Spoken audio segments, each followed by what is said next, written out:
Okay, so here we're going to start with the first boss. Tank is going to grab the boss and go straight towards the edge because, as you see, a lot of people had some red circles under them.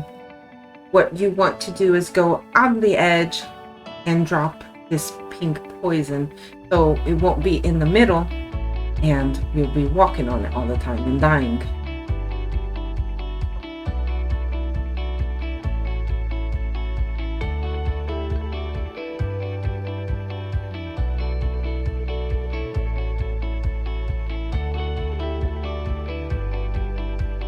This red band that you see, the boss will target someone randomly.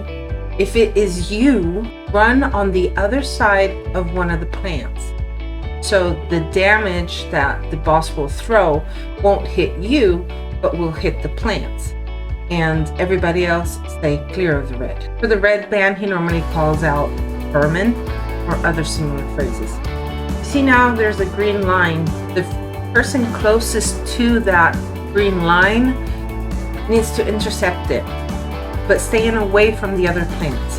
We're passing to the second phase, and we have the displacer beast, or how many call it the cat. The tank shall not attack it, or the displacer beast is going to go for the tank. We want the displacer beast to go and tackle a DPS. The tank has to be prepared and ready to see the black reddish beam and intercept it with their shield. Put your shield up, go into the beam and walk towards the boss. So when he drops the corruption, it won't go on the rest of the DPS, it will stop before them. When the plants grow, they spawn more zombies. So you really want to try to avoid that, running into the green beam. You begin the last phase. You're gonna have the boss. There's gonna be big mounds. Kill the mounds as soon as possible. Try to stop the growth, even if there's a mound out. The mound is gonna be tethered to a plant. You do not want him to reach the plant. If he reaches the plant, he will break free and start attacking freely everyone. Right after the growth or the vermin, when he does the red large line, the boss will do a tank buster. So tanks, be ready with your shield up. He only does a tank buster after one of those two moves, so be ready for it. If the tank can, bring all the enemies towards the mound so that the DPS can kill everything and it's closer.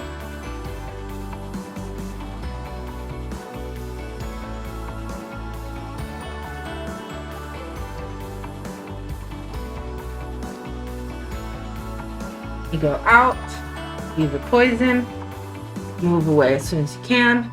That's vermin again.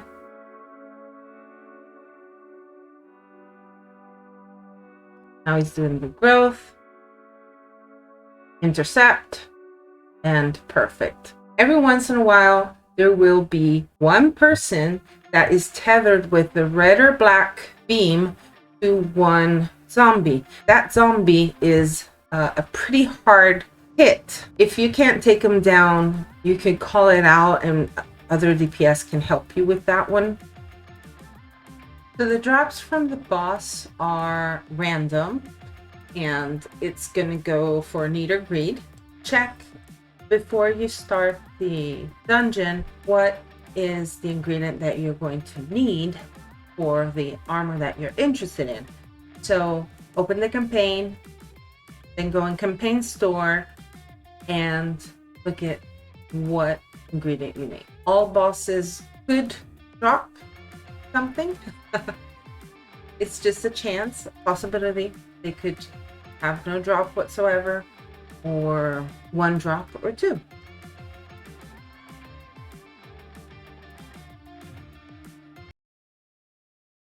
Okay, this is a very, very easy part.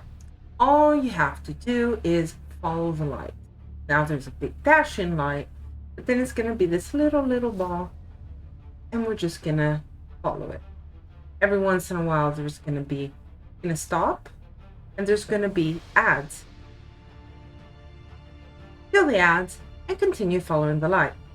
At the end, there's going to be the 2 mounds. Past the mounds, this phase is finished.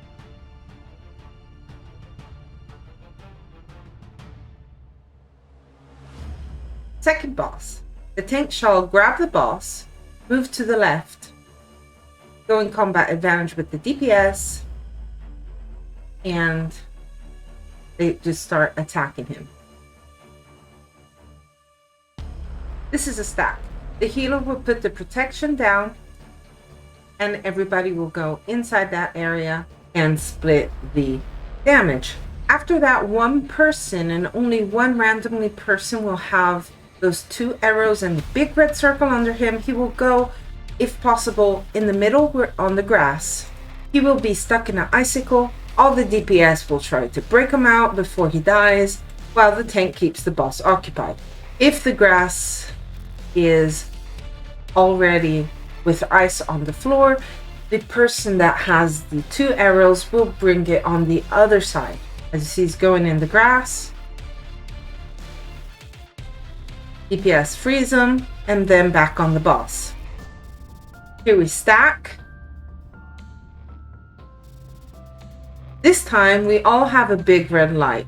Nobody has the 2 arrows, so we all stay together, and as soon as the ice comes, run. One person will have the 2 arrows immediately after that and needs to get out of the area, or he might turn everyone into an icicle. So if you have the 2 arrows, try to go in the grass or on the other side, but away from the other people. So backwards.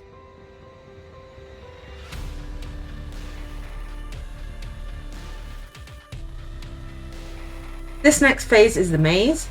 It will be timed, so you need to finish it before that bar empties out.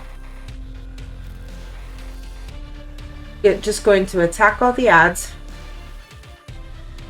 Each time you reach these type of areas, it's just going to be even more difficult. As soon as you see the corpse plants on the sides, kill them, or they're just going to put the poison on the floor. Once finished, follow the light. It will turn yellow to tell you where to go. You get split up at this point. It could be one person that is all alone, or like in this case, we're 3 and 2. So the biggest group will go and try to save the smaller group.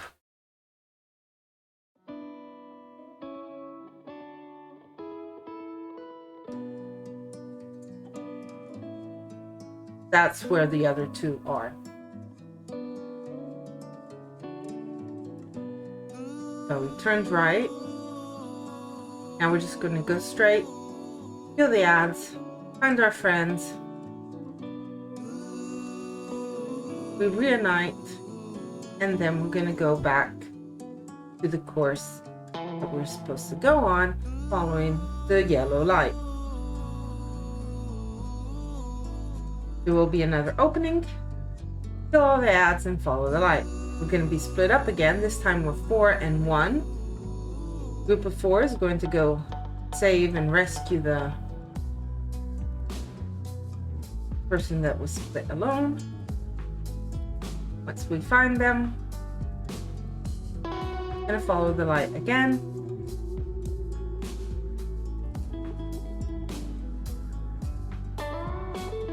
See, that light is all red and pink, turns yellow to say where you have to go. Every time you reach these areas, it's going to be more difficult.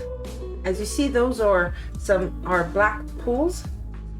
You want to avoid them because they do give you damage. Once you're done, there's going to be these 3 last mounds. Kill them, go up the stairs, and wait for the yellow light to reach the end, and you're finished. Okay, here we go with the last boss. The last boss is 3 golems. Each golem is a phase. To kill the golem, he has to be in the light or black pool circles, depending on what he says. At the start, every single time you start it, he has to be in the light circle. If you have a stack like just now, stack behind the boss, he normally attacks in front of him during a stack. When you reach 50% of the boss's life, then you will have to bring them in the black pool. This is for the first phase.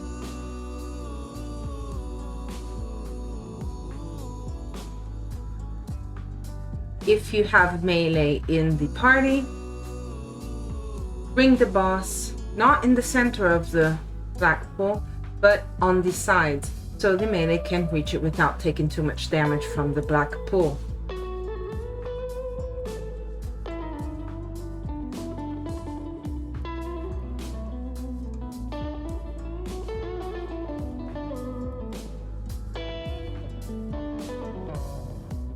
Second phase.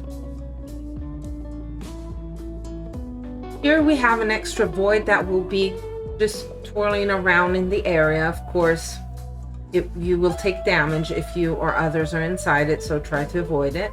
Stack as before. If you notice, the attack Wi-Fi is wider this time, but everything remains the same, except that every 1/3 you will have to switch.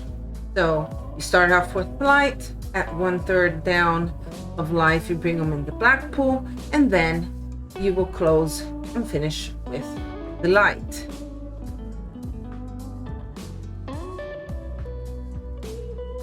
The third phase, the Wi-Fi will be wider, and now we have even some black holes, and it will be pulling you and all the others in towards the black hole.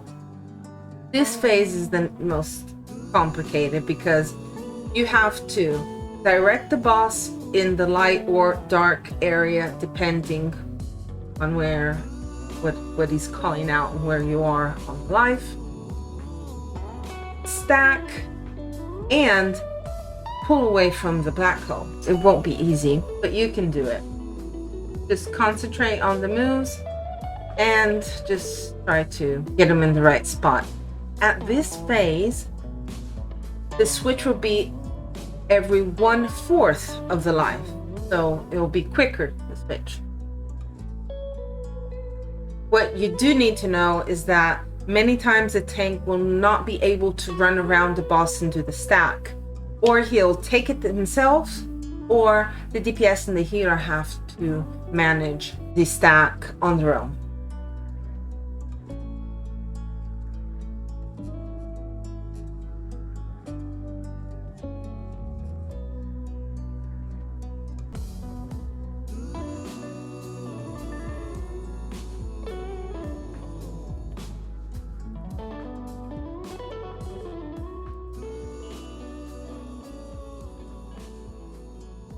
That is it.